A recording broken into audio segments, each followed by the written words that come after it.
안녕하세요. 지레블라블라 다니엘입니다. 지난 3월 7일을 시작으로 78일간의 제주살이 그 끝이 보이고 있는데요. 처음에는 한 달만 왔다가 또 한 달을 연장하고 또 보름을 연장하고, 그만큼 제주도는 저에게 매력이 있었다는 뜻인 것 같은데요. 제가 제주살이를 하면서 느꼈던 점 아주 솔직하게 리뷰 남겨드릴게요. 길다면 긴 시간이고 또 짧다면 짧은 시간일 수 있는 78일. 그 78일 안에 제주도 전부를 알기는 솔직히 힘들지만, 글쎄요, 제 느낌에는 제주살이, 제주에서 살 수 있다는 확신이 좀 들었어요. 덜어는 어떤 분들은 텃세가 너무 심해서 그냥 여기를 정리하고 다시 돌아가는 경우도 많다고 하는데, 저는 그런 점은 아직 한 번도 느끼지 못했고요. 사람마다 개개인 차이는 있겠죠. 대한민국에서 가장 큰 섬, 바로 제주도죠. 그 제주도에 대한민국에서 또 가장 높은 한라산이 있어요. 제주도는 서울 크기의 3배 면적이라고 하는데요. 그 둘의 길이만 해도 270km, 서울에서 대구 구간이 290km 정도라고 봤을 때 엄청난 면적임을 알 수 있죠. 그래서 2박 3일, 3박 4일 이렇게 제주도 오시는 분들은 정말 동선을 잘 짜야 된다는 생각이 들었고요. 공항에서 도착해서 서쪽으로 타고 내려오던가 아니면 동쪽으로 타고 내려오던가, 그리고 또 다시 올라갈 때는 그 반대편으로 올라가면은 한 번 정도 훑어서 볼 수는 있을 것 같긴 한데요. 너무 큰 욕심은 버리지 말고 과감하게 어떤 한 지역, 한 구간은 패스를 하는 게 좋지 않을까라는 생각이 듭니다. 영업시간이 보통 대개는 짧아요. 술집을 제외하고 밤 늦게까지 하는 경우도 잘 없고, 휴무도 많고, 게다가 임시휴무도 많으니까 꼭 방문 전에 확인 전화를 꼭 해보시는 걸 추천드립니다. 제가 봤을 때는 돈을 벌기보다는 워라밸을 추구하는 사람들이 좀 많지 않을까 싶은데요. 그리고 제주도를 가는데 어디가 좋냐, 추천을 해달라, 뭐 이런 사람들이 덜어 있거든요. 근데 제각각 스타일이 너무 달라요. 뭐 고기를 좋아하는 사람이 있고, 아니면 회를 좋아하는 사람이 있고, 아니면 여러 군데 다양하게 보는 부지런한 스타일인 사람도 있고, 아니면 한 곳에 진득하게 여유를 즐기는 사람도 있고, 관광형, 휴양형, 식도락형 이렇게도 세분화할 수 있고, 아니면 계획형, 아니면 즉흥적으로 가는 즉흥형.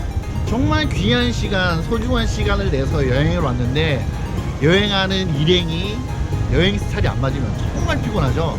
그런 점은 미리미리 입을 맞춰서 오시는 걸 추천합니다. 제가 서울에서는 차의 중요성, 운전의 중요성을 전혀 받아들이지 못했는데 제주도에서 절실하게 느꼈습니다. 차가 밀리는 구간은 제주 시내, 뭐 서귀포 시내 요 정도라고 볼 수 있는데, 하지만 기본적인 이동 구간들이 워낙 넓다 보니까 소요되는 시간도 많고요. 그래서 차 운전하기가 조금 수월하다는 사람들이 많기는 한데, 그만큼 제주도에서 초보 운전, 면허증은 있지만 장롱 면허, 뭐 예를 들면 저 같은 사람들도 운전을 쉽게 하다 보니까 그래서 사고가 더 많이 일어나요. 그러면 운전을 안 하면 택시 타면 되지 않냐. 근데 한 예로 제주 공항에서 서귀포 시내 뭐 중문까지도 택시를 타면 아마 한 4만 원 정도가 나와요.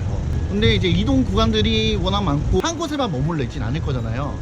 그러면 하루에도 택시비로 뭐 수십만 원이 깨어질 수 있다는 거죠. 시내를 제외하고는 택시를 잡기도 조금 힘들어요. 여기도 카카오 택시, 뭐 콜택시 개념이 있긴 하지만 생각보다 서울처럼 활발하게 이루어지진 않는 것 같고요. 자전거, 물론 뭐 자전거 종주하는 사람도 있긴 하죠. 근데 여행을 와서 자전거로 이동하는데 시간을 다 보낸다면 또 그건 또 너무 아까울 것 같아요. 그리고 오토바이로도 이동 구간들을 다니기에는 제가 생각하기에는 좀 역부족이지 않을까 싶습니다. 근데 예전보다는 버스가 조금 활발하게 이루어져 있다고는 하는데요. 가운데 한라산이 있잖아요. 그래서 이렇게 직선 도로가 없고 거의 다 버스 노선들은 이렇게 둘러서 가요. 배차 간격이 워낙 길다 보니까 어떨 때는 한 대를 놓치면 1시간을 기다려야 되는 경우가 있어요. 렌트카 가격도 천차만별인 것 같아요. 지난 겨울에 온 친구는 10,000원 주고 렌트를 했다고 하는데, 주말 낀 요즘 같은 경우에는 경차도 1박에 15만원까지 효과를 한다고 해요. 코로나 때문에 너무 많은 사람들이 제주도에 몰려 있어서 금액이 자꾸 올라가는 것 같긴 한데, 도에서 렌트카 금액 정도는 어느 정도 잡아줘야 되는 거죠. 정확하진 않지만 제가 제주도 방문은 아마 20번 정도는 넘는 것 같아요. 하지만 대부분은 유년기 시절에 왔었고, 성인이 돼서는 몇 번 안 왔고, 제가 15년 만에 제주도를 왔을 때는 너무 많은 것들이 바뀌어 있었어요. 예전에는 뭐 중문이나 서귀포 쪽에, 그다음에 성산일출봉 관광 위주가 대부분이었는데 이제는 자연스럽게 동네 곳곳마다 개별이 되면서 그런 새로운 것들을 찾아내는 사람들도 많아졌고, 많이 변했지만 아직 변하지 않은 게 있다면 아직까지 깨끗한 바다, 그리고 맑은 하늘, 푸르른 산. 내 나이 20대 30대 초중반까지만 해도 반짝이고 화려한 도시를 선호했던 것 같은데요. 하지만 휴양지도 물론 좋아했습니다. 이렇게 나의 가치관도 자연스럽게 변하죠. 자연이 주는 기쁨, 안정감이라고 해야 할까요?